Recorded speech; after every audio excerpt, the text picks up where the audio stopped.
Bismillahirrahmanirrahim. Assalamualaikum warahmatullahi wabarakatuh.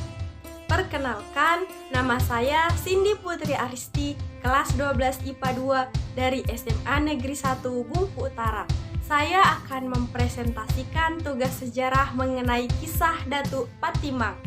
Datuk Patimang atau Datuk Sulaiman yang bergelar Hatib Sulung adalah seorang ulama dari Kota Tengah, Minangkabau, yang menyebarkan agama Islam ke Kerajaan Luwu, Sulawesi sejak kedatangannya pada tahun 1593 atau penghujung abad ke-16 hingga akhir hayatnya. Dia bersama dua orang saudaranya yang juga ulama, yaitu Datuk Ribandang yang bernama asli Abdul Makmur dengan gelar Hatib Tunggal, dan Datuk Ritiro yang bernama asli Nurdin Aryani dengan gelar Hatib Bungsu. Mereka menyebarkan agama Islam ke kerajaan-kerajaan yang ada di Sulawesi Selatan pada masa itu. Seperti pada umumnya, budaya dan tradisi masyarakat Nusantara pada masa itu, masyarakat Luwu juga masih menganut kepercayaan animisme dinamisme yang banyak diwarnai hal-hal mistik dan menyembah dewa-dewa.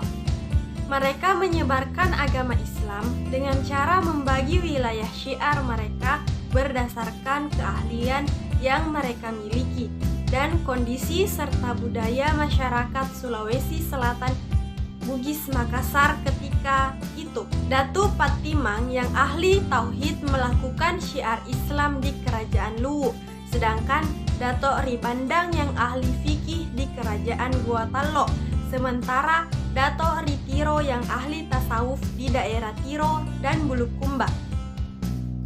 Gambaran proses awal Islamisasi di Luwu menunjukkan bahwa sasaran pokok Datuk Patimang ialah masalah tauhid dengan pendekatan kepercayaan Dewata Sewae terdapat dalam kitab Sura Lagaligo.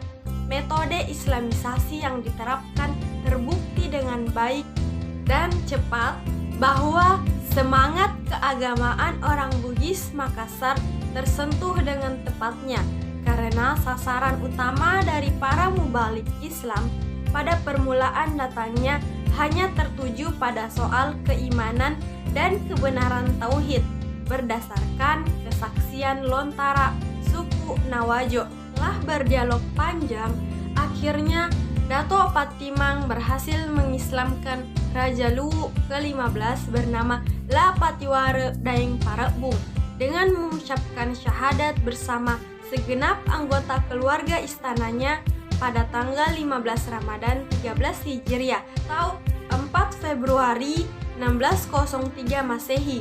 Kemudian La Patiwara Daeng Parebung diberi nama Muslim Sultan Muhammad Mudaruddin, sehingga menjadikan kerajaan itu sebagai kerajaan pertama di Sulawesi Selatan, Tengah dan Tenggara.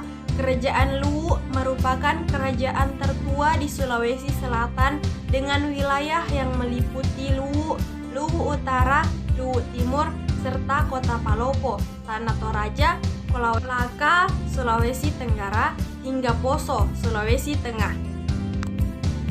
Setelah Datuk Luwu resmi menerima dan menganut Islam, Datuk Patimang memohon agar Datuk Luwu bersedia membantu menyebarkan Islam secara aktif melalui birokrasi Kerajaan Bugis Makassar. Namun, maksud tersebut tidak disanggupi oleh Raja Luwu Sultan Muhammad.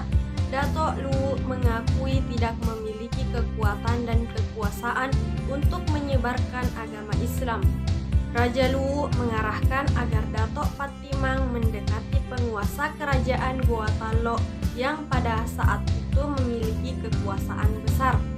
Sikap rendah hati Sultan Muhammad dalam hal ini dipahami Datuk Tiro dan Datuk Ribandang dengan mengikuti saran Raja Luwu untuk ke Gua.